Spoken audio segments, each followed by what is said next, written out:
嗱，你哋經書記得唔好用筆去寫個注解，你哋揾本拍紙簿，買本簿仔自己寫開佢吓。如果真係要寫喺經書上邊嘅，用鉛筆，千祈唔好用原子筆。好啦，第39頁啦，今堂開始講觀眾生業緣品第3，係嘛？因為呢本經呢，佛陀係喺忉利天講俾佢媽媽聽，佢媽媽係邊位啊？摩耶夫人啊，咁你哋讀俾我聽啦。爾時佛母摩耶夫人恭敬合掌，問地藏菩薩言：聖者，現浮眾生造業差別，所受報應，彼是云何？好啦，摩耶夫人佢要問嘅，亦都係好多時候我哋人間嘅人常常都會問。第一，問有冇地獄啦？上個幾堂都解釋過，地獄唔需要一定喺另外一個空間嘅，係咪？地獄可以喺人間嘅，上堂講咗啦嘛，同你哋。咁再嚟講啦，地獄係邊個做㗎？係我哋人自己去做出嚟嘅。點解啊？版上邊嘅寫，我哋行咗個十惡，自然就要為自己度身訂造嘅。譬如我哋殺人放火、奸淫擄掠、偷呃拐騙，咁就係我哋為自己度身訂造緊呢個地獄啦，就要受翻嗰個苦報。咁摩耶夫人而家就問地藏王菩薩啦，因為佛陀開始介紹地藏菩薩出嚟，佢就話究竟呢，閻浮眾生，即係我哋呢個人間啲人做咗啲咩嘅業報，喺呢個業報當中呢，有啲咩嘅分別，而佢所受到係咩嘅報應呢？咁樣喺呢個嘅過程入邊，地藏菩薩就開始為我哋講解地獄係咩一回事啦。咁就地藏答言啦喎，佢講咩啊？千萬世界乃及各島，或有地獄，或無地獄。或有女人，或無女人；或有佛法，或無佛法。乃至聲聞辟支佛，亦復如是。非那地獄最高一等。好啦，佢話無論你係證到啲咩果位嘅，呢個世界上邊啦，佢首先要講呢一個地域方面。千萬世界唔係淨係講緊我哋人類呢個世界吓，總之我哋凡人肉眼睇唔到，或者而家科學仲未了解到嘅世界啦吓。你喺咩個國土吓，講英文講中文嘅咩個地方都好啦。嗰個地方無論係有地獄嘅冇地獄嘅，係咪有女人或者冇女人嘅，或係咪有佛法或者係冇佛法，乃至無論佢係證到咩個果位，聲聞同埋辟支佛呢，簡單啲講，有啲人佢證到嘅果位都係聖人嘅果位。咁咧聲聞呢就係呢啲人呢，佢嘅善根好好，一聽到佛法之下，佢自然就會證到羅漢個果位。辟支佛都係，辟支佛個字呢，雖然係叫辟支佛，但係佢唔係佛成咗佛嘅意思啊，佢只不過個名叫辟支佛啫。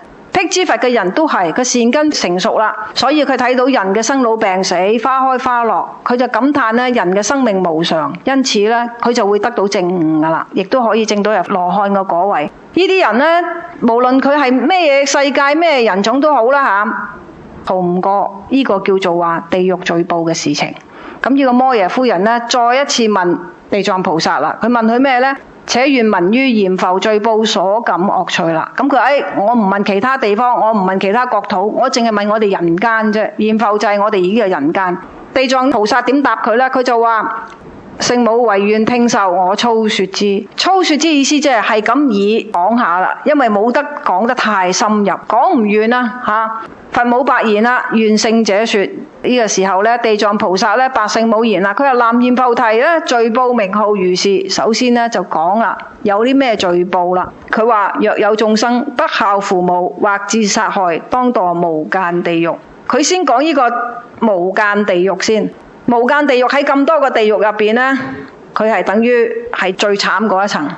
首先呢，佢就講原來呢，人不孝父母唔孝順呢個父母啦，仲要殺害父母嘅話呢，呢啲人一定會落到無間地獄。喺佛經入邊有記載，普通一個輕輕嘅地獄啊，唔好去到無間地獄咁重嘅受報嘅地獄啦，講係好輕強嘅地獄嘅啫，小罪小惡嘅嗰啲地獄嘅啫。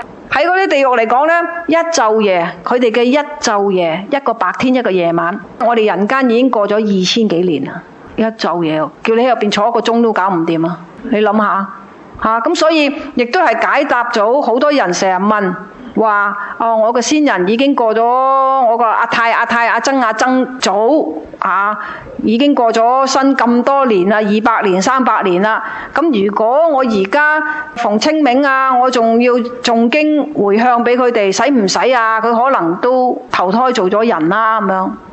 當然啦，如果佢係投胎做到人，藉着我哋誦經回向嘅功德，佢只會更加好。咁一個罪過咁樣講法，真係大家都唔知噶嘛，可能唔覺意落咗去地獄最輕騎嗰層啦，就咁講啦。咁你話以為佢死咗200-300年啦，咁唔需要回向俾佢啦，咁就嘥咗，忘記咗為佢做個功德添。咁所以呢，就回答咗你呢個問題咧，無論死咗幾多年都好，照做嚇。咁你話唔好理佢係咪落地獄啊？唔好理啊！我哋假設佢去到做天人啦。做天人嘅話，咪讓佢喺嗰邊仲耐啲添咯，藉着你回向個功德俾佢，係嘛？好啦，咁跟住呢，佢話若有眾生不孝父母，第40頁啦或致殺害，當墮無間地獄啦。咁後邊會講呢個無間地獄嘅苦，同埋咩嘢叫無間地獄？千萬億劫求出無期。呢個劫嘅意思，所有佛經入邊嘅劫嘅意思，唔係話有啲咩嘅大難當頭禍劫劫係形容緊時間嘅一個單位。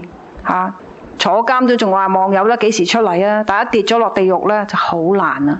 若有眾生出佛生處啦，第二種人又係會落無間地獄噶啦，就係話如果有佛住世，呢個人傷害咗佛嘅身體或者毀謗三寶。咩叫三寶呢？白板上面有寫嘅係咩啊？佛法僧呢啲人呢，叫毀謗三寶嘅話，對經文義理亦都唔會生起一個恭敬心嘅話呢，仲要毀謗嘅話呢，呢啲人又會落去呢個無間地獄喎，千萬億劫求出無期。再有第三種人啦，若有眾生點樣呢？侵損常住咩叫常住常住嘅意思就係話佛法常常都住嘅地方。佛法常常住咗喺邊度㗎？寺院咯，寺院入邊咪係咯，或者我哋叫寺廟咯。如果我哋喺呢啲寺院或者寺廟嘅地方呢，所謂侵損意思就係侵佔當係自己㗎啦，或者係破壞嗰個地方啦，讓個地方呢冇辦法呢正常地去運作啦，或者玷污僧尼啦，去侮辱咗入邊嘅出家人啦，或者騎男內恣行淫欲啦，喺呢個寺院嘅地方呢行呢個淫欲啦，或者無論係殺害僧人又好，或者係害到呢啲出家人都好呢，呢啲人呢都要落無間地獄啦。點解啊？因為出家人係代佛陀呢去演繹呢個佛法嘅。咁你傷害咗佢，佢咪冇辦法繼續弘法，冇辦法繼續弘法嘅話，咁好多千千萬萬嘅人，因為你傷害咗個出家人，導致其他人冇辦法接受到呢個佛法。咁即係話你傷害緊嘅唔係一個人，係好多人。因此呢，呢啲人又要落無間地獄啦，千萬億劫求出無期啦。再有一種人係咩人呢？若有眾生偽作沙門，心非沙門。咩叫偽作沙門啊？沙門嘅意思出家人啊，佢扮係出家人呢，我哋香港都有噶，成日攞個當攞個磬要你俾錢佢。真正嘅出家人唔會做呢啲噶，出家人唔係乞衣嚟噶，佢唔會要你做呢件事噶。心非沙門，其實佢唔係出家人嚟嘅，破用常住啦，並且呢喺呢個寺院度住埋添，但係其實佢就唔係出家人，佢攞出家人嘅身份享用常住嘅物質或者物件，都係叫破用常住。欺誑白衣啦，咩欺誑白衣呢？在家人啦，在家嘅你哋就叫白衣啦，因為你都唔知佢係邊個真邊個假噶嘛，咁點呢？並且呢啲人仲違背戒律，種種造惡啦，做出種種嘅惡事出嚟，於是等輩點樣啊？當墮無間地獄啦，千萬億劫求出無期啦。若有眾生偷竊常住財物、穀米、飲食、衣服，乃至總之一物不與取者，不問自取嘅呢啲人都要落無間地獄。咁點解你話咧去到偷呢個常住嘅財物咁緊要嘅？須知道常住嘅無論喺入邊嘅一磚一木物質上嘅嘢，一件物件都好，係你哋十方大眾咧捐獻而得來噶嘛。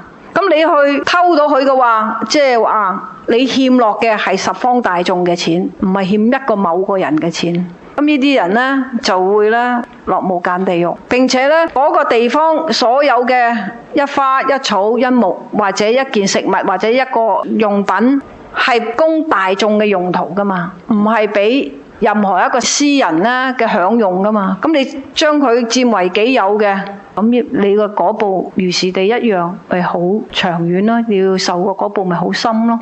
咁所以啲人咧就當墮無間地獄啦，千萬億劫咧求出無期。並且咧，地藏菩薩再講啦，佢話聖母若有眾生作如是罪，當墮五無間地獄。呢啲咁嘅眾生咧，就會落咗去呢個叫五無間地獄啦。求暫停苦，一念不得。落咗地獄之後，你想話好辛苦啊，可唔可以停一停啊？唔好俾我去受呢個苦住啊！對唔住，冇辦法俾你歇一歇啊！摩耶夫人重白地藏菩薩言啦，再問地藏菩薩一次，云何名為無間地獄？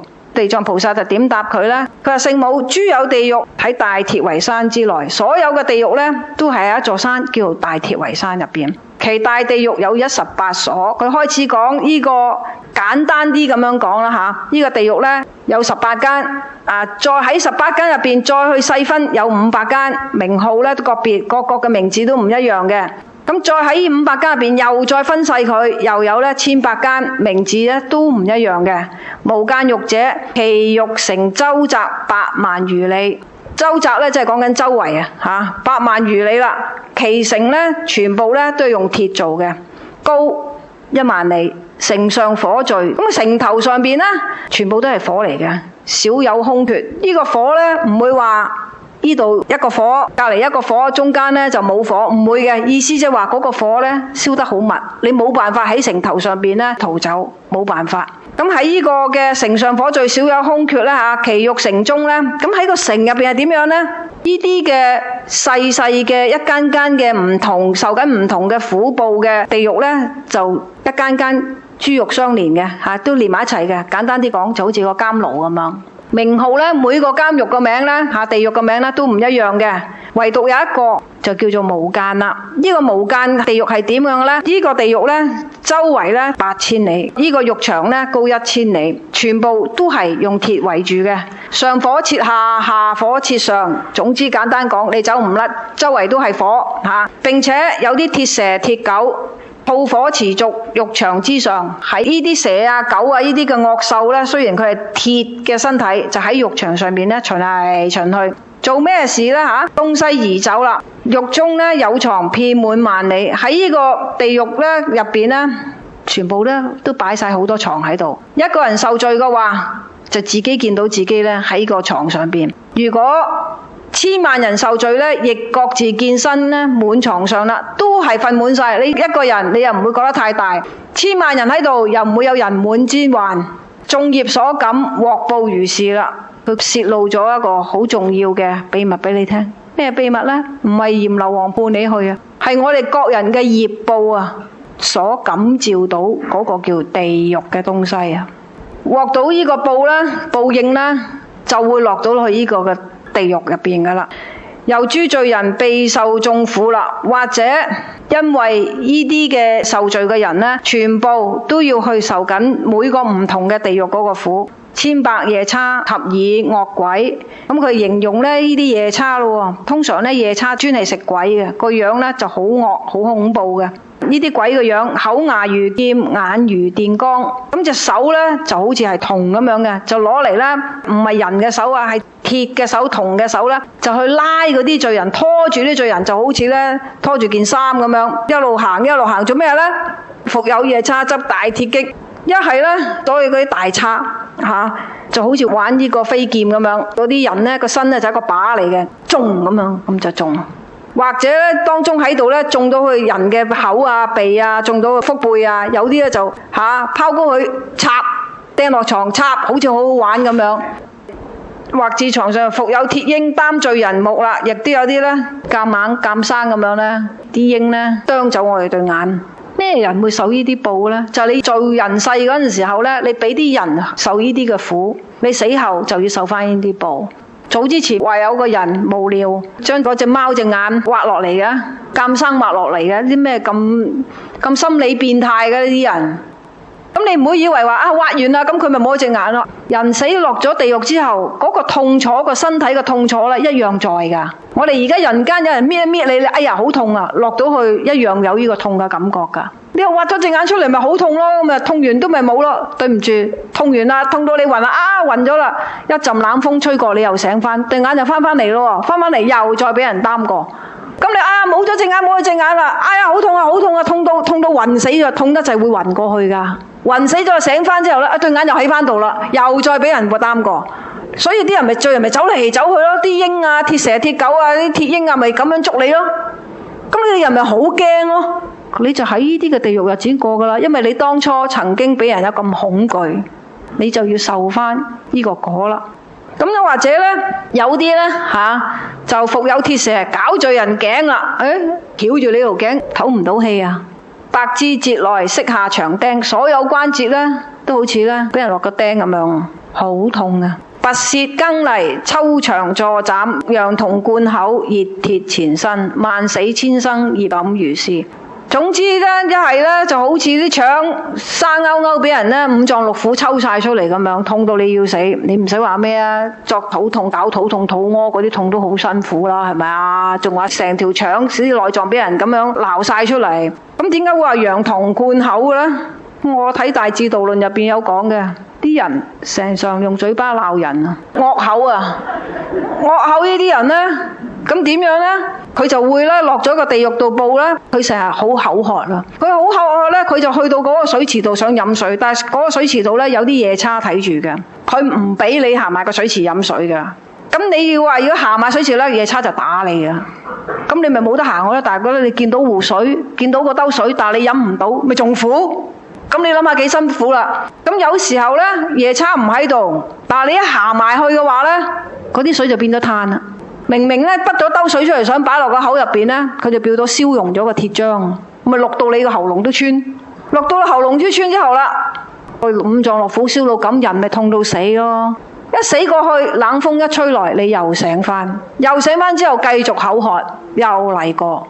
呢個就係羊銅灌口，就係因為惡口啦。以後咧唔好為啲唔等使嘅人惡口，知唔知啊？蝕晒自己啲 quota， 佢衰咪有鬼得佢事咯。因為佢衰啊，佢撩你啊，要你落去受惡口呢個報啊，羊銅灌口啊，你唔化算。大家忍一忍，心諗你鬧你好啊，羊銅灌口啊，你唔好搞我。你唔係詛咒人啊，即係提醒自己啊！你唔好搞我啊！諗一諗啊，即刻點樣啊？即刻用阿彌陀佛，阿彌陀佛，用阿彌陀佛去念佛號。第一念佛號有咩呢？就人念緊佛號，唔好意思鬧人啦。第二念下當中，人自己嘅情緒就會穩定落嚟啦，係好好噶，係嘛？熱鐵纏身啊！一係咧，呢啲人呢，殺害呢個天上飛、地上走、水入邊游嘅生命，殺得好高興，或者殺人喺人間。欺負人，或者為咗錢財咧傷害人哋嘅身體，呢啲人咧個身咧就成日咧好似有嘢燒佢，嗰啲夜叉就要逼佢擘大個口咧餵佢食嘢，佢肚餓啊嘛。嗰兜飯菜一落到口咧就變到炭，熱到佢入邊咧好痛啦，成個乳鐵球咧圓球咧燒到紅嘅圓球咧屙咗出嚟。你話痛到佢死啊？你便秘屙嚿屎硬啲你都痛啊！成個圓球屙出嚟，人咁點會唔死啊？實痛死噶！冷風一吹過又醒翻，又嚟過。因為呢啲人以殺害其他嘅眾生、傷害其他眾生嘅身體為樂，佢自己就要受熱鐵纏身。萬死千生，業感如是，全部都係因為我哋嘅業報自己感召翻嚟嘅。動經億劫求出無期，此界壞時寄生他界，他界次壞轉寄他方。因為你唔記得嗰啲地獄有好多種啊嘛。今日你去受呢個羊銅灌口，聽日去受熱鐵纏身，後日受呢個鐵蛇絞罪人頸下，個個唔同嘅。總之呢個地獄冇咗啦，去翻去第二個，去第三個，翻嚟呢個又翻啦，咁又翻嚟呢度。一路咁樣受，冇得出嚟啊！輾轉相繼啊，此界成後還復而來啦。無間罪報其事如是，又五事業緊啦。無間罪報就頭先咁樣講啦，又有五件事幹呢，令到佢叫做無間嘅喎。邊五件事呢？何等為五呢？一者冇分日夜嘅，冇得話唞唞嘅。坐監啊，人間坐監都話有夜晚可以瞓覺啊？對唔住，冇嘅，日夜都要受罪啊！以致劫數啊，以致到唔知係 N 幾多年。咩叫劫數呢？有記載講過呢，以84000年為一個基本單位，每過100年減1，每過100年減1，每過100年減1，減到剩返10。然之後呢，又再開始，每到100年加1，每到100年加1，加到去84000，一加一減一個來回啊，為一小劫。哇！我都唔知幾多年啊！你開玩笑，84000年做個單位都唔得了啦，84000個小時啊都唔得了啊！唔好話84000年啊，係咪啊？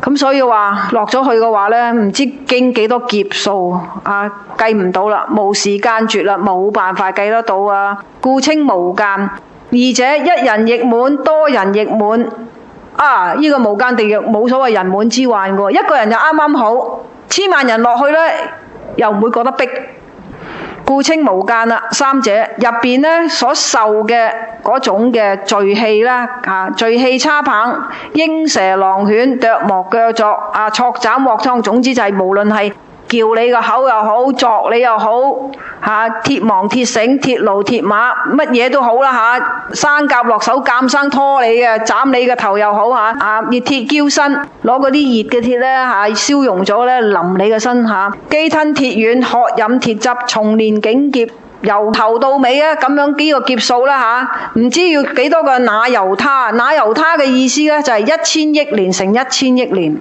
為那由他啦。哇！點搞啊？每一次我睇到呢個經文呢，當我哋睇到熱鐵澆身我就諗起啦，我細個嗰陣時候呢，我冇講俾你聽，我淥親隻腳啊！梗係咁高興啊，聽得見我受苦，你哋又高興啊！嗰個痛啊！我記得 BB 班啊，未正式入幼稚園嘅咋，3、4歲嗰段期間嘅咋。我今年52歲，3、4歲即係幾多年前啊？將近50年前嘅事。我今日仲記得嗰個痛。放學返嚟食橙，食完橙之後洗手，洗完手我就爬上沖涼缸上邊，攞條面巾咧抹手抹口，掛返好條面巾，有手尾得滯。自己踩返落嚟，因為工人預備咗煲熱水俾我沖涼。以前冇熱水爐、電水爐噶嘛，係煲水噶嘛，成煲水咧就等喺浴缸邊。我隻腳踩返落嚟嗰時就連鞋帶襪就踩咗落去，踩咗落去都罷走啦。嗰陣時唔識得話要即刻開凍水啡佢，落冰水去啡佢敷佢，唔識得。工人急急之際除鞋，跟住除襪，一除襪之下就好似咧生湯食白灼蝦咁樣，啲皮咧就跟住襪咁樣拉出嚟。嗰個痛啦，我而家都仲記得。我淨係記得啦，跟住唔知係幾時痛到真係暈咗過去啊！真係到我醒翻嗰時咧，我就喺的士入邊，隻腳咧就伸咗出個車窗㗎，因為太過熱啊，係太過痛啊，就去緊醫院㗎啦。連續唔知好多個晚上係瞓唔到㗎，係痛啊嘛對腳。就係我大家姐，我大家姐係護士嚟㗎。因為我大哥姐大我唔知16年定係好似16年啦，咁即係我4歲嗰陣時候，佢就20歲。我記得呢，佢係已經喺那打素醫院讀緊護士噶啦。佢每一晚就孭我孭通宵噶，因為我瞓唔到落床啊。所以我對我大家姐嘅感情呢，即係好似個媽媽咁樣嘅。咁大家跟住有一句對白嘅，點解唔係你阿媽孭你嘅呢？係啦，我都唔知點解啦。我同我媽咪嗰個姻緣比較淡薄啲。每一次我睇到呢個經文，我就會諗，其實呢個地獄嘅罪報呢，唔需要喺第三空間，話人死咗先去受嘅。當下嗰個痛咁多年啊，我仲記得。咁而嗰個不可思議呢，你哋好彩嚇，你哋嘅福德因緣好啊，唔會俾水淥過。俾水淥過嘅人呢，大家都知啊，尤其是冇晒浸皮啊，會好似白食咁樣嘅啲皮膚一笪笪嘅。我成隻腳呢係一笪笪白色嘅。我都唔知經過咗幾多年之後，突然間有人問我：你嗰陣時隻腳嗰啲疤呢？我話：咦，係啊，點解冇咗嘅？係喎，冇咗嗰啲疤，幾時會冇咗㗎？我食齋之後就冇咗啦。點解會咁啊？我唔知。我食齋呢個嘅緣由呢，就好多謝我大家姐嘅。其實呢個緣由就係因為我大家姐得到血癌，咁咧佢好辛苦。咁當時呢，佢喺澳洲，我喺香港，我就聽人講話，你只要呢放棄一樣嘢，即係等於你布施一樣嘢，係講你食嘅，你就可以換你家姐嘅一條命。換句說話，我嗰陣時候由細到大，我淨係中意食牛肉嘅啫。我話無牛不歡嘅，罪過啊真係。咁所以呢，當時呢，我就對住個天，我未有宗教信仰嘅，我就對個天講，我放棄我最中意食嘅牛肉，換我家姐一條命。等於話由今日起，我布施晒所有嘅牛，我唔再食你哋。我細個自細開始，可能因為身體唔好，因為10歲又話胃出血，你咪胃出血咁大壓力搞咩呢？10歲人仔係嘛？咁所以我好多病痛嘅，自細都屋企人以為係要食呢啲肉呢先至會補啊。咁因此呢，形成咗我一個習慣呢，無牛不歡㗎，其他嘢我唔食㗎。我喺呢個嘅當中，後來家姐過咗呢關，真係過到，但係冇幾耐。佢身體狀況幾好喎，咁個醫生話咁咪趁佢而家身體狀況好，當佢攞啲移植啲骨髓出嚟儲定先啦，萬一佢翻發可以用翻自己嘅骨髓嘛。嗰一次佢出唔到嚟啦，搞到佢又翻發啦。雖然係咁，自此之後我體會到一樣嘢，天上飛，地上走，水入邊游，嗰啲生命，包括我姐姐，我最愛嘅姐姐個生命都係咁脆弱嘅。人嘅生命係咁脆弱嘅，所以我從此之後，本來呢又中意飲酒啊、爛煙啊、爛酒啊、爛肉啊，冇爛滾，又冇爛賭，冇爛嫖啫，冇呢啲。但係呢，我話戒就戒啦，話冇就冇啦，唔要啊！我嘅出嚟，我唔係白紙一張㗎，我講俾你哋聽，只不過想鼓勵你哋，話戒唔到酒啊，戒唔到煙啊，你前面有一個活生生嘅人版，係個心念啫，話戒就戒。話放低就放低，係一個執着嚟嘅咋。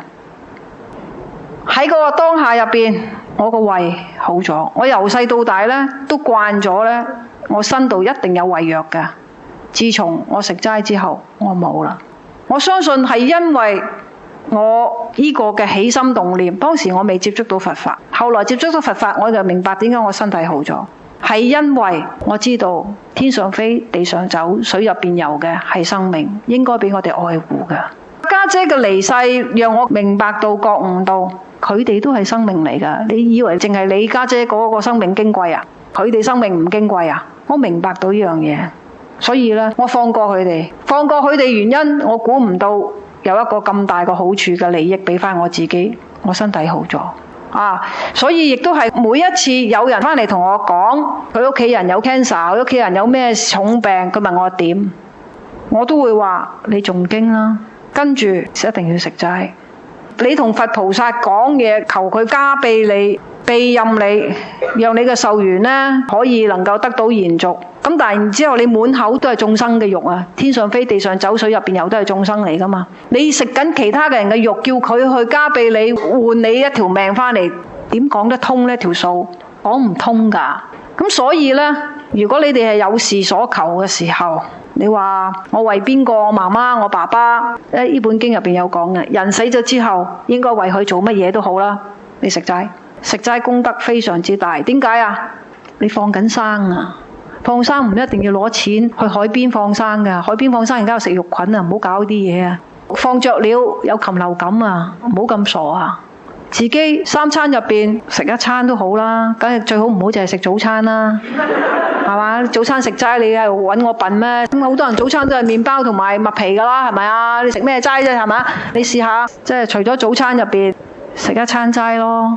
係咪？咁但係不過而家啲齋鋪咧就好油嘅，你哋自己咧要食得健康啊。同埋咧，雖然你食齋，唔好去食咁多嗰啲人造嘅肉啊，嗰啲咧其實有好多咧做得唔好嘅話咧，有好多嘅防腐劑嘅。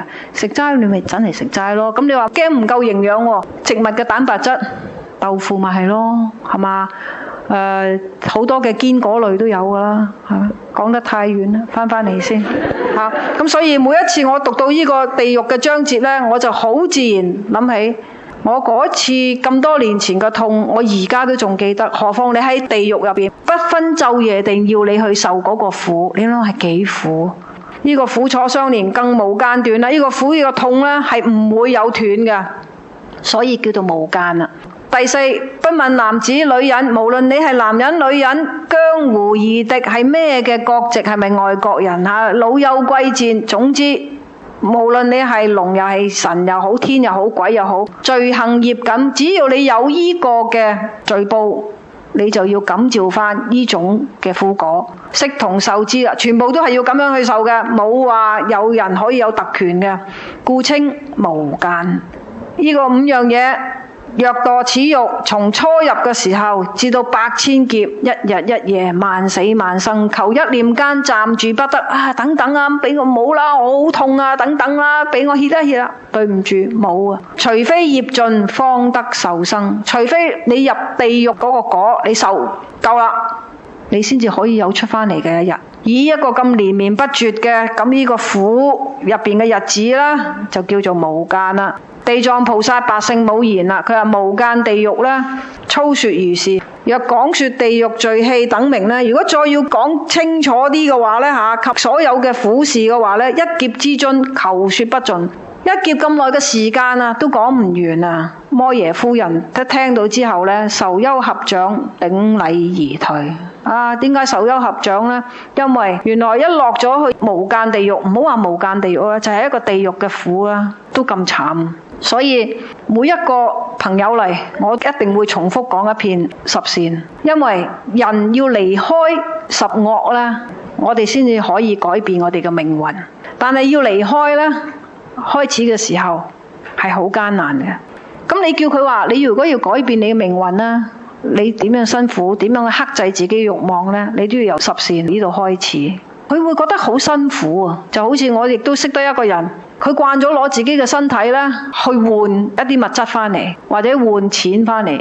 咁雖然佢唔係正式做一樓一鳳，但係因為佢慣咗用呢個嘅方便，只要佢等錢使，或者佢啱啱又俾人炒咗魷魚，咁佢啱啱咪見咗一啲什麼嘅東西，佢想去買，佢唔會話啊咁我儲錢去買，或者遲啲去買，佢唔會㗎。佢一見到樣嘢，佢就非得要一定要即刻買到㗎。